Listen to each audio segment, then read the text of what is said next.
Summer 1926. A 19-year-old prop man made a mistake that cost the studio an hour of filming. The director, Hollywood's most feared, started screaming. What the kid did next shocked 50 witnesses. He fought back. And what happened in the mud that followed would either destroy his future or create a legend.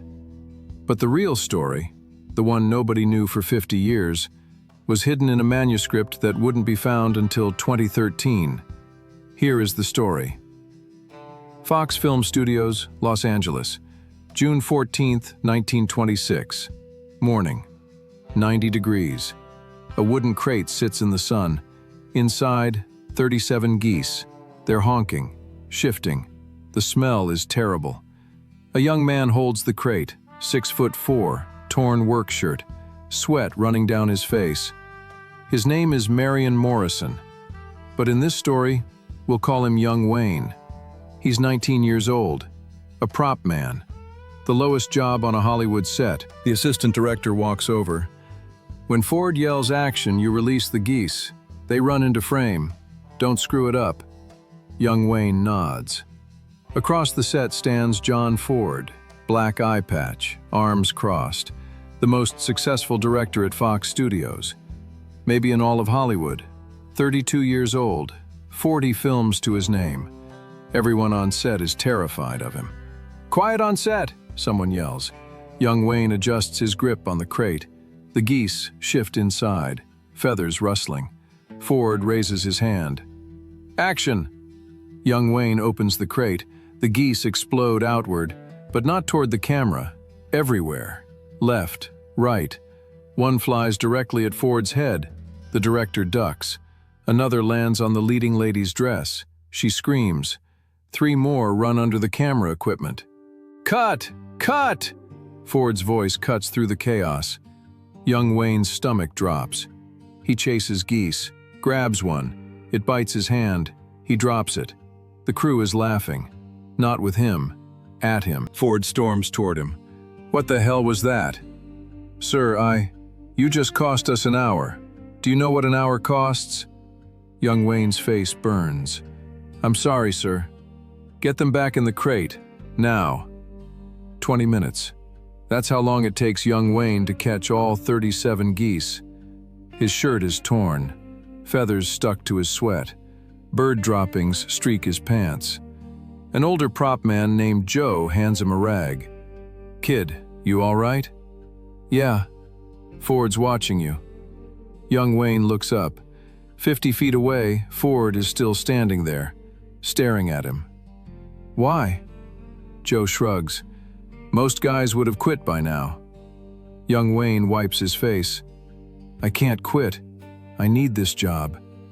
But what nobody knew, not Joe, not the crew, not even young Wayne himself, was that Ford wasn't looking at a failed prop man. He was looking at something else entirely. 3 weeks earlier, young Wayne had been a college student with a future. Now he was broke, desperate. One mistake away from losing everything. The question was, what would he do when Ford pushed him past his breaking point? May 20, 1926. 3 weeks earlier. University of Southern California. Financial aid office. Young Wayne stands in front of a desk. The administrator looks at his file. "Mr. Morrison, you lost your football scholarship." "I know. Body surfing accident. Broke my collarbone." "Then you can't afford tuition." Young Wayne's jaw tightens. "I understand." He walks out with $21 in his pocket. His mother is sick back in Iowa. His little brother needs clothes. His father's pharmacy is failing. He can't go home empty-handed. A football teammate finds him that afternoon. "You need work?" "Desperately." "Fox Studios is hiring prop men, $3 a day." Young Wayne shows up the next morning, gets hired. His job? Carry furniture, move equipment, whatever the crew needs. 12 hours a day, 6 days a week, $18 a week. He sends 15 home to Iowa, keeps 3 for food. It's barely survival, but it's something. June 15, 1926. day after the geese incident. Young Wayne is hauling a table across the lot. His shoulder aches. The geese left scratches on his arms. A voice behind him. "You play football?" He turns. John Ford stands there, eye patch, cigarette, arms crossed. "Yes, sir. At USC." "What position?" "Guard." Ford nods slowly. "You look strong enough. Think you could block me?" This feels like a trap. "Sir, I don't think—" Simple question. "Could you block me?" "I suppose so, sir." "Good. Get down in your three-point stance." Young Wayne sets down the table, looks around. Other crew members are stopping work, watching. This is happening in front of everyone. He gets into position, one hand on the ground, knees bent, weight forward. Ford stands across from him. On three. 1, 2. Ford doesn't wait for 3. He kicks young Wayne's hand out from under him. Young Wayne crashes face first into wet plaster on the ground. His nose hits hard. Blood. The crew erupts in laughter. Young Wayne stays down for a second, tastes copper in his mouth. His face burns, not from pain, from humiliation. He's covered in wet plaster, blood dripping from his nose. Ford is already walking away. Young Wayne could let it go, should let it go. $3 a day. Mother needs medicine. Brother needs shoes. But something inside him snaps. He stands up, wipes blood from his face. "Sir." Ford stops, turns around. "What? Can I try again?" The set goes completely silent. Nobody talks to Ford like this. Nobody asks for a second chance after being humiliated in front of 50 people. What happened next would change everything. Before we continue, tell me where you watch from. Let's see which place has the most Duke fans. Ford walks back toward young Wayne, slow, studies his face. The kid is bleeding, covered in mud, but his eyes are steady. "You want another try?" "Yes, sir." Ford grins. Not a friendly grin, a predator's grin. "All right, kid, let's see what you got." They get into position again. This time young Wayne is ready. He's not trusting Ford's count. Ford starts to move. Young Wayne explodes forward, drives his shoulder into Ford's chest, all 170 pounds behind it. Ford goes backward, arms flailing, lands hard on his back in the same wet plaster he'd just knocked young Wayne into. Splattered, covered, mud on his face, his clothes, his eye patch knocked sideways. The entire set freezes. Nobody breathes, nobody moves. 50 people watching, waiting for the explosion. Young Wayne stands there, fists clenched, blood still dripping from his nose. He just knocked down John Ford, the most powerful director at Fox Studios. He's fired, he knows it, but at least he fought back. Ford sits in the mud for a long moment. Then he starts laughing, deep, genuine laughter. He pulls off his eye patch, wipes mud from his face, gets to his feet. He walks past young Wayne without a word, just keeps laughing as he heads to his trailer. The crew slowly returns to work. Nobody knows what just happened, but something did. Joe appears beside young Wayne. "Kid, you're either the bravest man I ever met or the dumbest." Probably both. But what young Wayne didn't know, what nobody on that set knew, was that Ford had just found exactly what he was looking for. 3 weeks pass. July 6, 1926. Young Wayne has been assigned to Ford's next film, Mother McCree. He doesn't know if this is punishment or something else. Ford hasn't spoken to him since the mud incident, just points where he wants things moved. Today they're filming an Irish village scene. Ford wants geese, authentic, rural, pastoral. The assistant director finds young Wayne. "You, geese duty." His stomach drops. Not again. They bring him the same wooden crate. 37 geese, honking, restless. When Ford calls action, release them. They run into frame. Got it? "Yes, sir." The set is hot, 90 degrees. The geese smell terrible. Young Wayne's hands are sweating. Ford calls out, Quiet on set. Action. Young Wayne opens the crate. The geese scatter. Again. Everywhere except where they're supposed to go. One runs toward the camera. Another attacks an extra's leg. 3 fly straight up and land on the set's thatched roof. Ford's face goes red. Cut! Cut! He storms toward young Wayne. What the hell is wrong with you? Sir, the geese won't. I don't care about the geese. Your job is simple. Release them into frame. I'm trying, sir, but trying isn't good enough. Young Wayne feels it rising, that same anger from 3 weeks ago. He's exhausted, underpaid, covered in bird droppings, and Ford is screaming at him for something he can't control. Sir, they're birds, not actors. I can't direct them. Ford steps closer. What did you say? I said they're birds. You want them to hit their marks? You tell them. The set goes silent again. Ford's jaw clenches. His fists ball up. You're the most awkward, incompetent, useless prop man I've ever seen. Young Wayne drops the crate, steps forward.